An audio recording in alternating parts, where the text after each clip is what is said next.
What's up, party people, and welcome to Stoniecast number 151 and season 5, episode 13 of Thoughts and Hunches, Making Money in Bunches and Sucker Punches. It's your boy Stony coming back at you for the 151st time, and I'd like to welcome all of my fellow scumbags, hoodlums, lowlifes, shady characters, heathens, scoundrels, altar boys with unhealthy relationships with their priests, hustlers, wise guys, people that give themselves nicknames and speak in the third person, unacceptable. Foul-mouthed, raging alcoholics, MLB players that have got into a fight with Bryce Harper, you know who you are. Cheats, disasters that take pride in a $4 profit on the WNBA, again, unacceptable. Gangsters, fienders with abusive language, degenerates. Let's face it, anybody with a massive gambling problem. If you're new to the show, hey, you probably fit into one or a few of those categories, so welcome, because you're now one of us, one of us, one of us, one of us, gooba gaba, one of us, we expected one of us. Sorry. Sometimes I get a little carried away there. Hey, make sure to hit the subscribe right down here in the lower right-hand corner. Ring that bell so that way you can get notified every time I put out a new video. To spread the word's also very easy. Just tell other degenerates and scumbags you know, like the true degenerate Josh G, to go to YouTube and enter Thoughts and Hunches in the search bar. That'll take you directly to my page and you can get dialed into everything that I give you.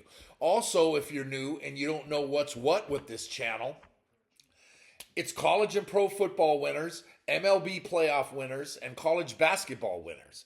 The books don't expect a guy like me to deliver this many winners. I'm an outlier and I'm a disruptor. I'm like the Beastie Boys. I disrupt. Step inside the party, disrupt the whole scene. That's right. That's what I do. I go to the mattresses every single week and I get the info for you in order to get you to the window with a ticket to cash.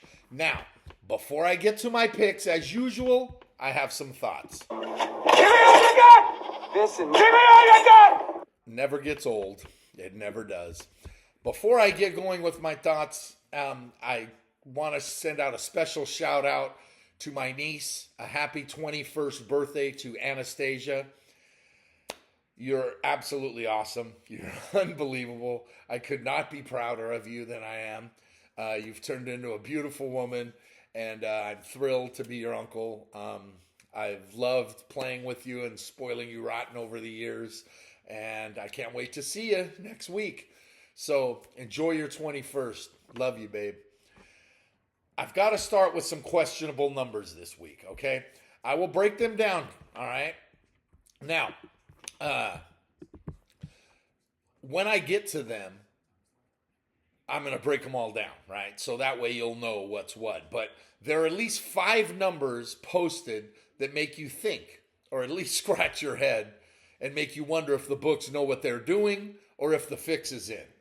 Now, there's probably a little bit of both in there, but mostly it's because the numbers are getting more accurate as the wise guys have had 2.5 months to tighten them up. There's a reason why the Dogs went 11-3 last week in the NFL. They were barking, and they were barking loud. Plenty of upsets in college too, but not all weeks are going to be like that. Now, I'm not saying that the favorites are all just going to start coming out in a big way and covering all these numbers, but be mindful going forward. Next up, I have to continue going in on ESPN analyst Ryan Clark. I'm just done with this dude, right? His act is beyond wearing thin on me. That was last year. He's the reason why I do not watch Monday Night Countdown or Monday Night Postgame with Scott Van Pelt, who's unbelievable, by the way. His clothes and the gold RC pin on his lapel are just the start of it in his self-promotion. But he made a true ass of himself this past week. Now, let me explain. The day after the election, he posted on X, and I'm paraphrasing here, that he was proud he voted and he will root for President-elect Trump because of how great our country is. Okay, no problem, right? Then after a few days of the left-wing lunacy that went after him and flooded his comments with attacks, he backpedaled, right? And just 2 days ago, he basically admitted that his followers were right And after 8 years of being represented with class by President Obama, bigotry now rules in this country. And he took shots at Trump, too, while doing this. Now, it's no surprise that an employee at ESPN is misinformed and a bleeding heart liberal, right? But you can just add him to the list of Joe Scarborough and Sonny Hostin and Jimmy Kimmel and Nancy Pelosi and all the others. And Joy Reid, oh my God. Ooh, I literally want to break my television when I see her, right? All of those whose message of hate by calling out a candidate for president, Adolf Hitler, has them all bellowing in their tears, right? Looking for someone to blame. His tantrum on X is okay, though. While Nick Bosa got fined 11 stacks for wearing a hat, unbelievable. Just totally believable, though. All right? Enough of that bullshit. I just can't, because I can do a 2-hour podcast on that alone. Now, let's move on to Stoney's NCAA Top 12 rankings. I keep doing this every week until the final 12 are selected. These are based on current AP rankings, right? Not the selection committee, right? And what I've seen on the field. So some teams may have higher rankings than others based on who they've beaten. And my number one rule is that undefeated teams are always ranked higher than 1 or 2 lost teams. All right? And now out of all these teams, there's only 1 2-loss team in there. I'll start at the top with Oregon as they continue to roll through the Big Ten. Period. Number 2 is Indiana. Yeah, big surprise. They continue to win, and they're 10-0 for the first time in school history. Number 3 is BYU, and that's just undeniable as they continue to win. Some are ugly, some are great, but they're winning. Number 4 is Army, who at 9-0 is making a lot of noise. So that's it for the unbeatens. Number 5 is Ohio State, who I still believe is the best 1-loss team in the country. Tennessee is 6th as they keep rolling, but have a huge test this Saturday without their quarterback, possibly without their quarterback. I'll get to that. Number 7 is Texas, who's loaded, but I have major questions about their coach, and I got questions about them as a team. Number 8 is Notre Dame, who's crushed everyone in their wake since their loss 2 months ago. SMU enters my rankings for the first time at number 9 because right now they're the best team in the ACC, unbeaten. Number 10 is Penn State, who can't win the big one. Number 11 is Boise State, whose only loss was the top-ranked Oregon in week 2. It's a pretty damn good resume. And number 12 is Alabama, who I have above Georgia because they beat Georgia. And those are the 2 lost teams, right? That's it. Okay, so argue all you want, but I don't care. I know college football, and that's what I've seen so far. Look out for my new list next week as we have a few big games coming up this weekend, and there will be more losses and more movement in my rankings. Now, as for the week that was, 36-30 isn't great, but it's a solid start in college hoops at 54%, first full week. But as you can see, 66 games on the week, yeah, we're just going to keep on rolling with it all the way until the beginning of April, all right? So just get used to it. College football started bad, and I never got my footing in my worst week of the season that ended 8-12. Though I did hit the degenerate special again, which, if played correctly, got us back to respectability, right? That's the whole point of the degenerate special. Now, NFL, I lost Thursday night, I lost Sunday night, and I went 0-2 on Monday night. But I had some winners mixed in there. And I'll gladly take 8-8, which ain't good, but when you add up all the money line dog plays that I gave you, certainly better than the numbers show. So let's take a look at the updated numbers last week. 52 wins, 46 losses. 53.06% means, all that means is you can't go broke taking a profit, right? NCAA football regular season, 137 wins, 94 losses, 1 push. 59.31%. That drops me back below 60%, but still phenomenal numbers. 1 good week and we're right back over 60.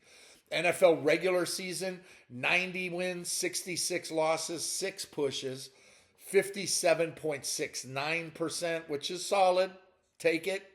NCAA basketball regular season, 1 week plus 1 day, 54.54%. Lot of room there. And considering I'm going to give you over 1,000 picks in the next 3 months, no problem.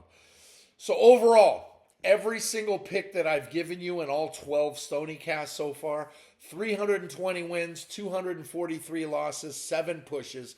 That's 56.84%. And no matter what you say, that ain't too bad, right? That's just not bad at all. Teddy? He beat me. Straight up. Pay him. Pay that man his money.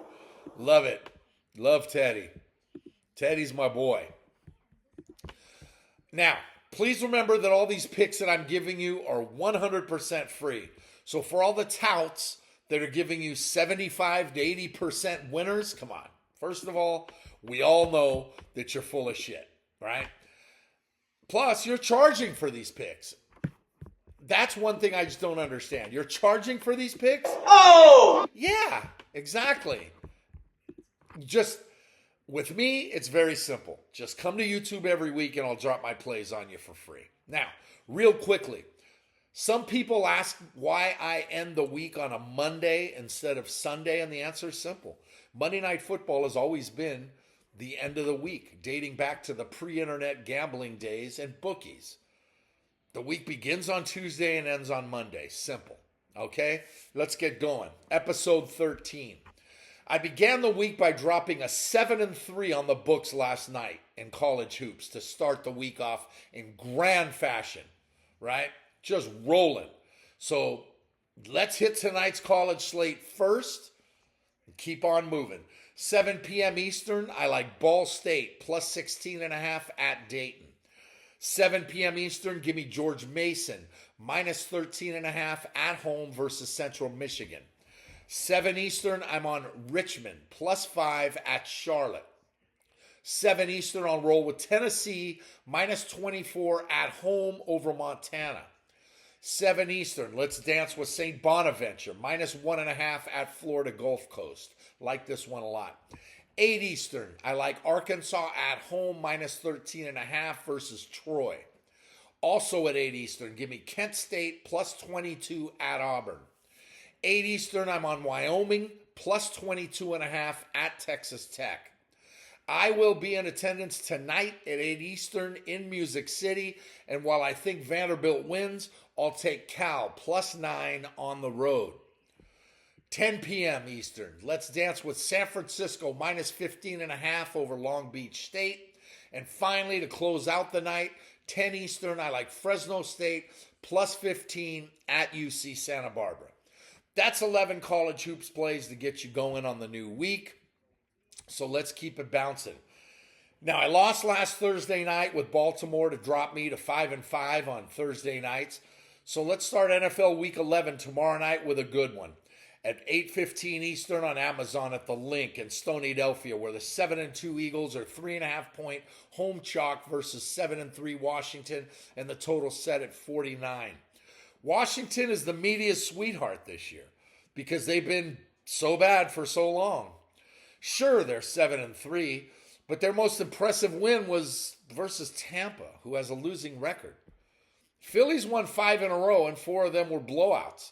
They're cruising right now, and their roster's just stacked with some serious ballers.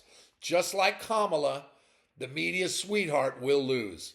Eagles minus 3.5 to start the week. A 1-1 split last Friday night in the NCAA has me now 15-9 on the season. So let's get it going Friday night. 8 Eastern on ESPN2 at the Alamo Dome in San Antonio, where 4-5 Texas San Antonio is a 2.5-point home favorite versus 5-4 North Texas, and the total 72.5. Yeah, I said 72.5. Big number. UTSA's won 2 out of 3 and found their offense while putting up massive numbers.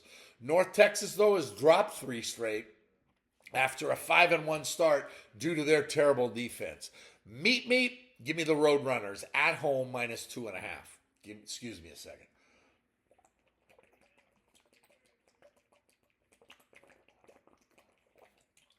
All right. Also Friday night, 9 p.m. on Big Fox at Husky Stadium in Seatown. 5-5 Washington's a 3.5-point home favorite versus 4-5 UCLA, and the total's 46.5. UW has lost 3 out of 4, but they have wins over Michigan and USC. The problem is that Michigan and USC aren't very good. UCLA's won 3 straight and covered 6 in a row. Stick with the hot hand right here. You almost kind of have to. Bruins catching 3.5 on the road with a sprinkle. Sprinkle me, man. Sometimes it's just got to be done. And to close out Friday at 10:15 Eastern on FS1 at Arizona Stadium in Tucson. 3-6 Arizona's a 1.5-point home favorite versus 4-5 Houston, and the total's 44.5. Zona was playing well to start their first year in the Big 12, but they've gone sideways, losing 5 straight, with each loss subsequently getting worse. Houston, on the other hand, turned their season around after a rough start and have now won 3 out of 4. Houston plus 1.5 on the road with a sprinkle. Sprinkle me, man. Sprinkle me. Attaboy, E. Let's move on to another huge NCAA Saturday. And this is a big one, right?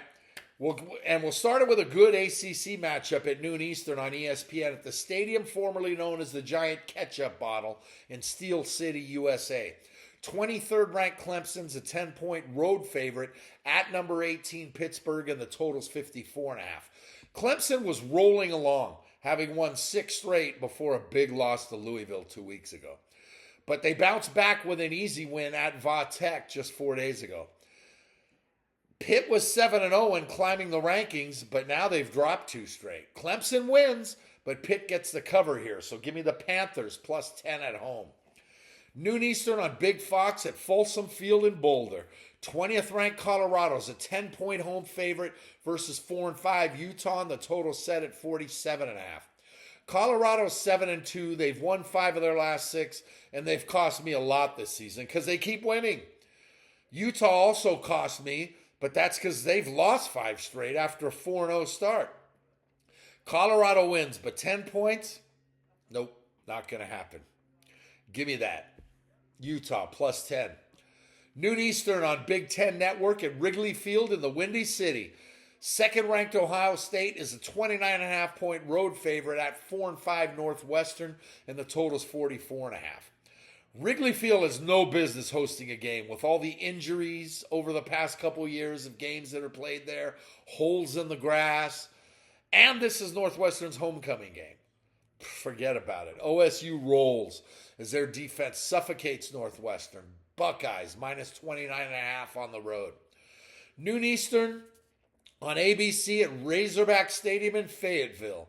5th-ranked Texas is a 14.5-point road favorite at Arkansas, and the total set at 57.5 with the 3 Fs. Saturdays in the South. Family, faith, and football.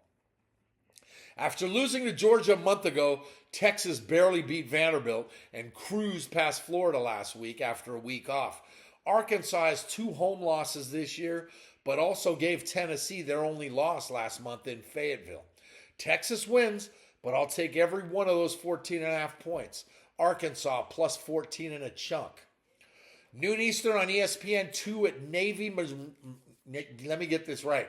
Navy Marine Corps Memorial Stadium in Annapolis. 8-2 Tulane is a 6.5-point road chalk at 7-2 Navy, and the total's 54.5.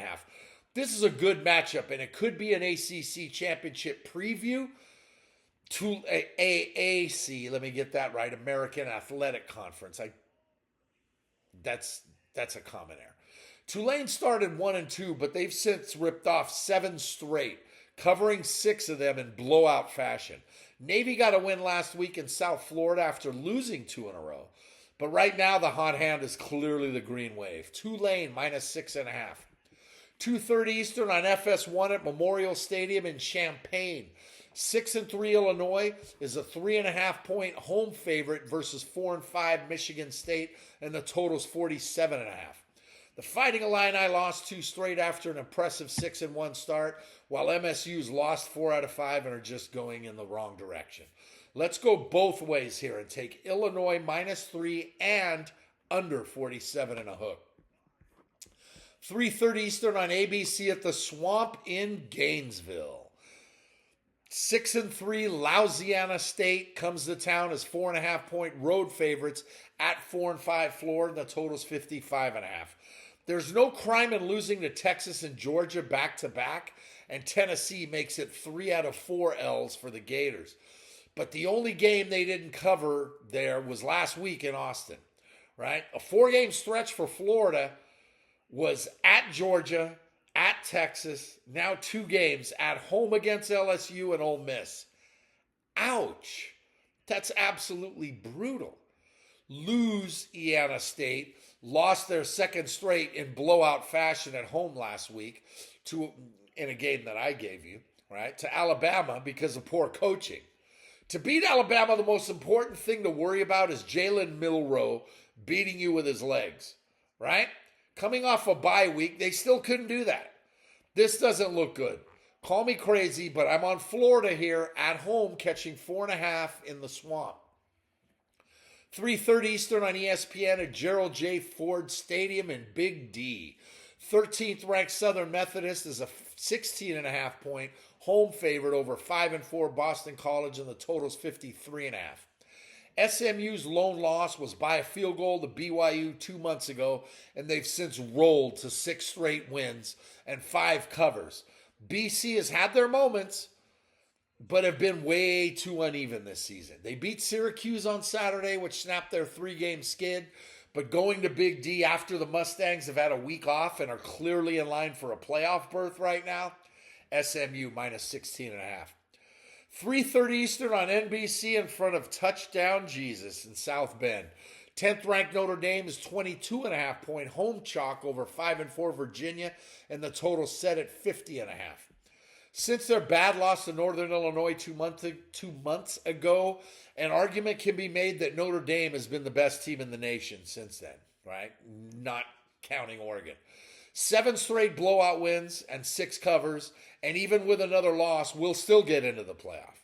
Virginia beat Pitt last week, but the Cavalier defense has been terrible for 6 weeks.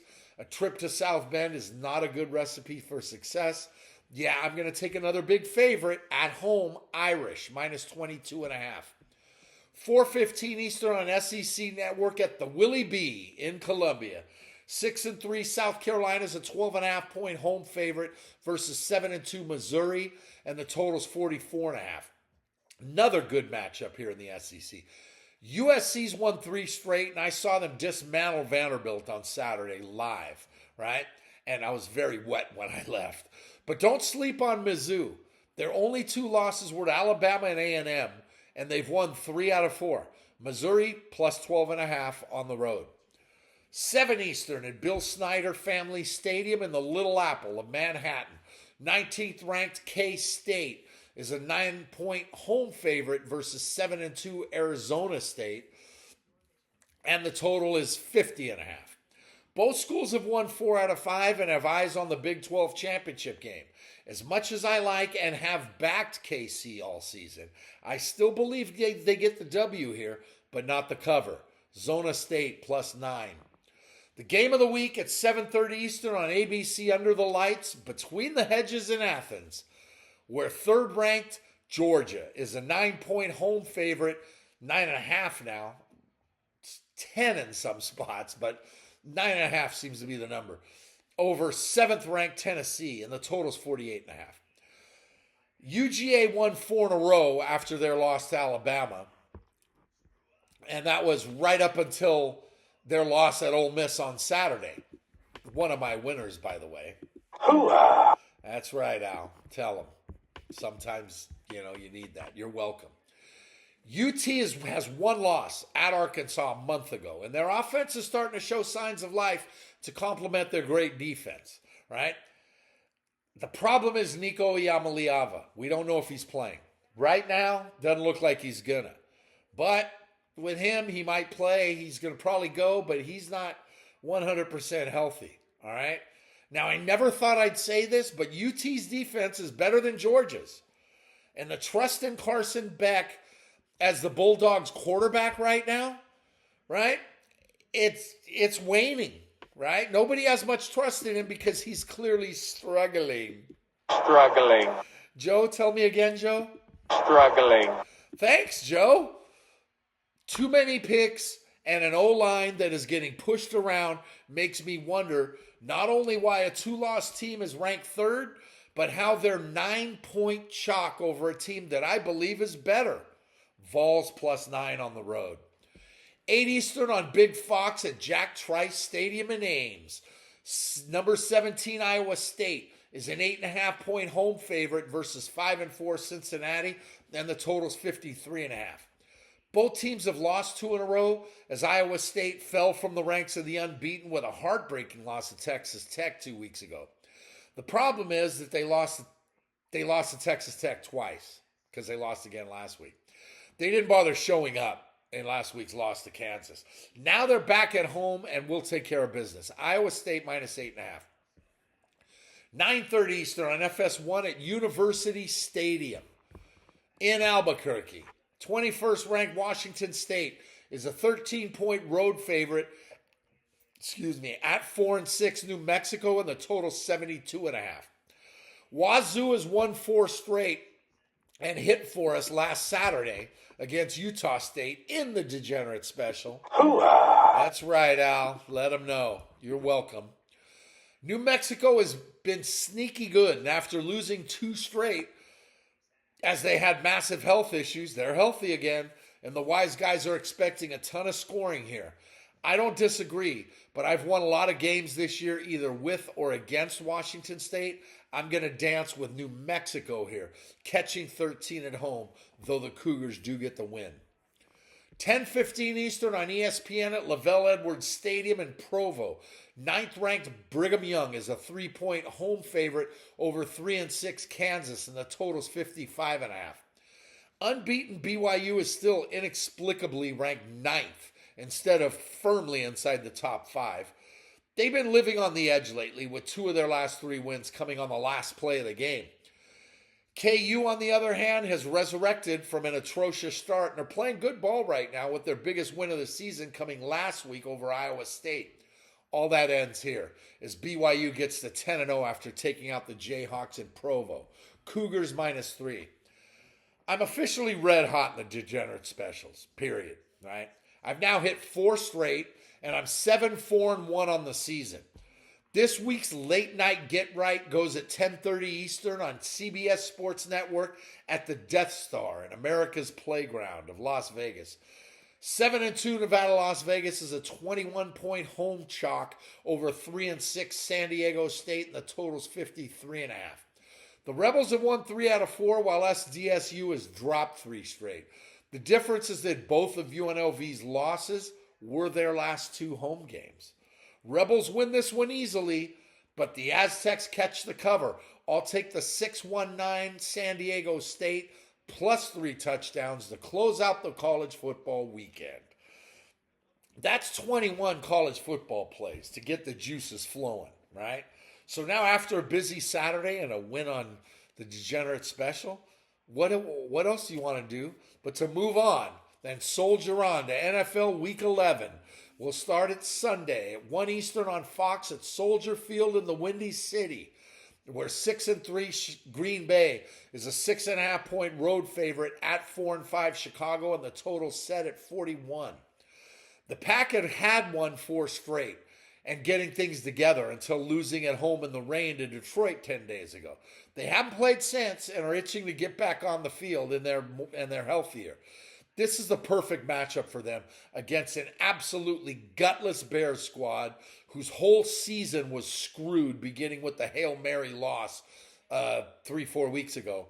And they're firing everybody. They haven't won since. They haven't even scored a touchdown since in a month. Packers -6.5. 1 Eastern on CBS at Ford Field in the Motor City.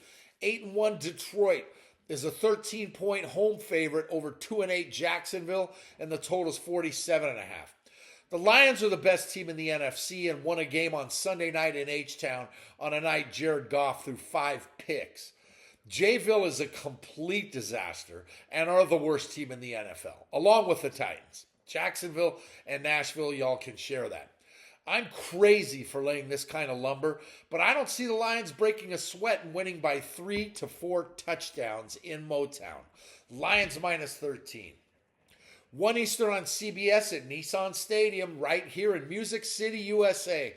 The 7-2 Vikings come in as 6-point road chalk at 2-7 Tennessee, and the total's 39.5.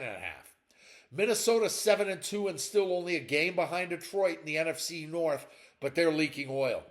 3 bad performances in a row by Sam Darnold doesn't bode well for many going forward, although their schedule is very favorable until their last 2 games at home versus Green Bay and at Detroit. Tennessee's awful, but home cooking and excellent defense and a shaky Sam Darnold make me like the Titans catching 6 at home, even though they are the worst team in football. Tennessee, along with Jacksonville.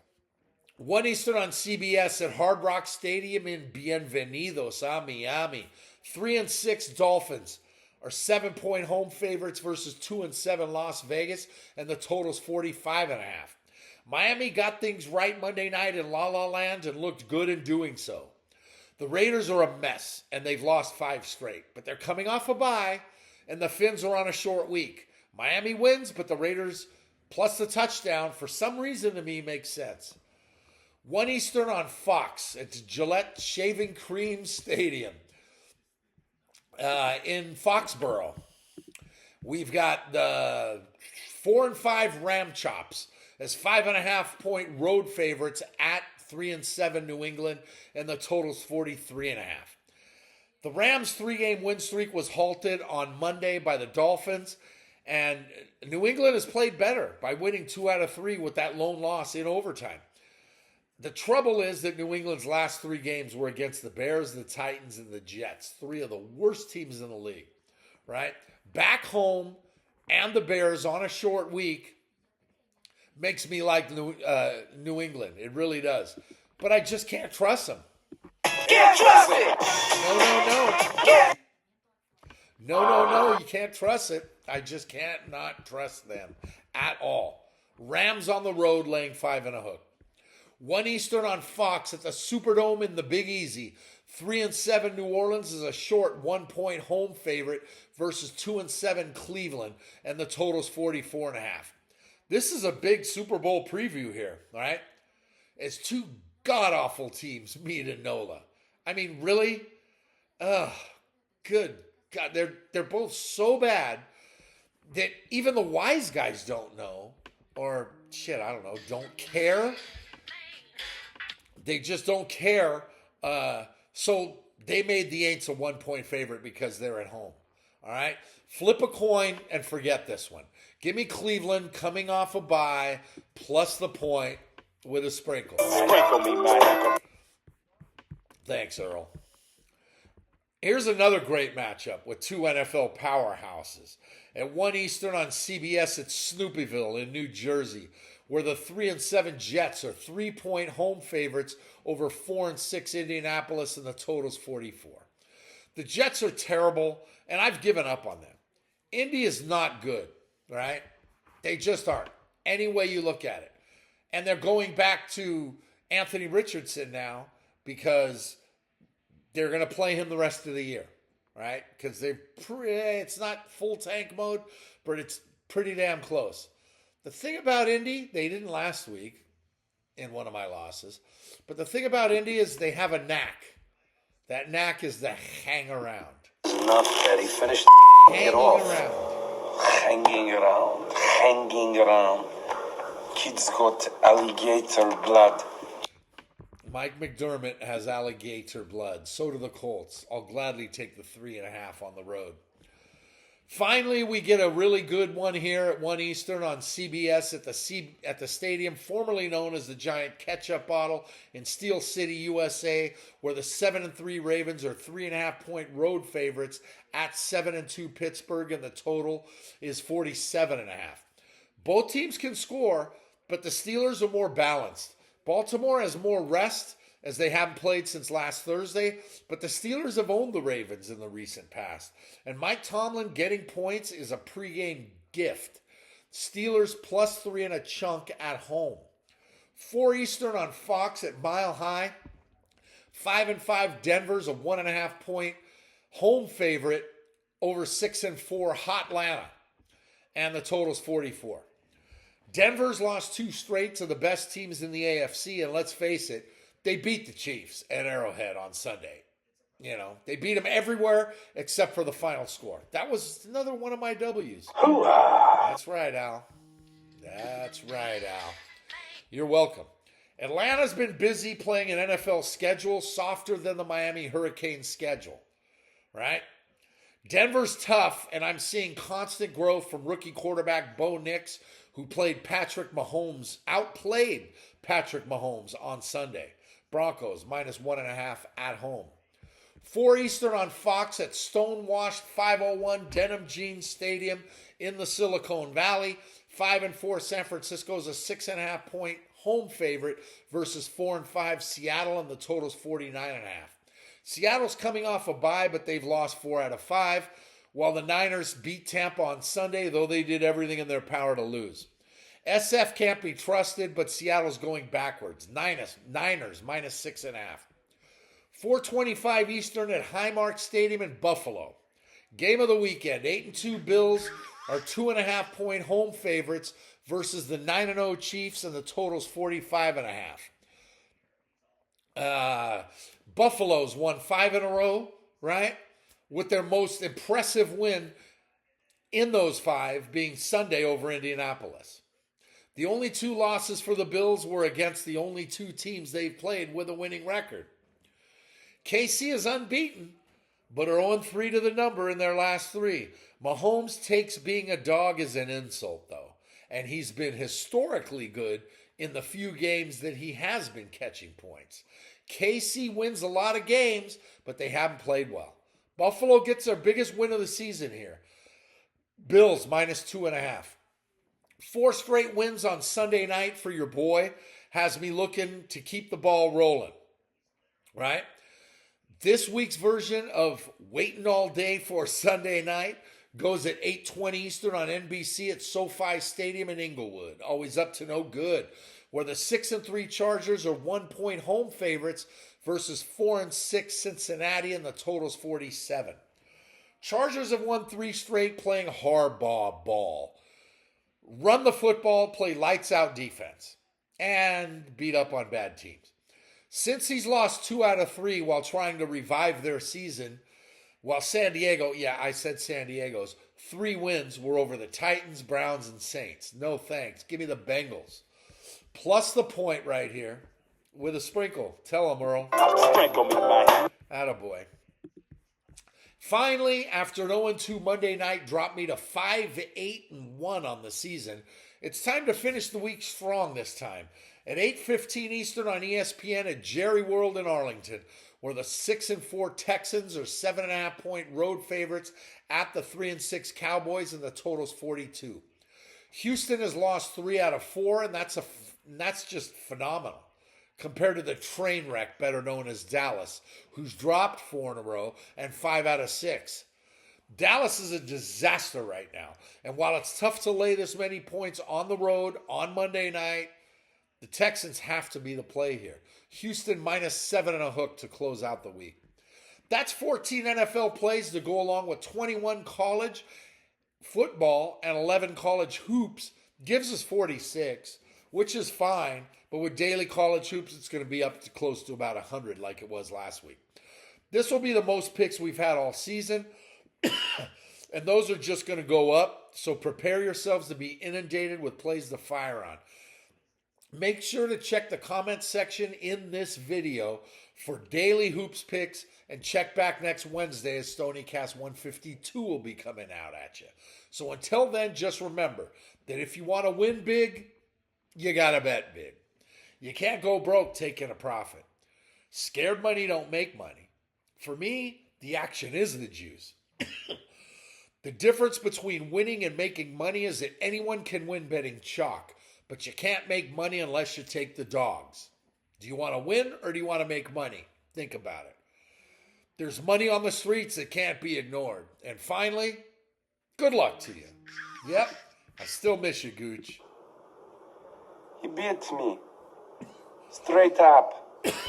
Tell him, Pay Teddy. him. Pay that man his money.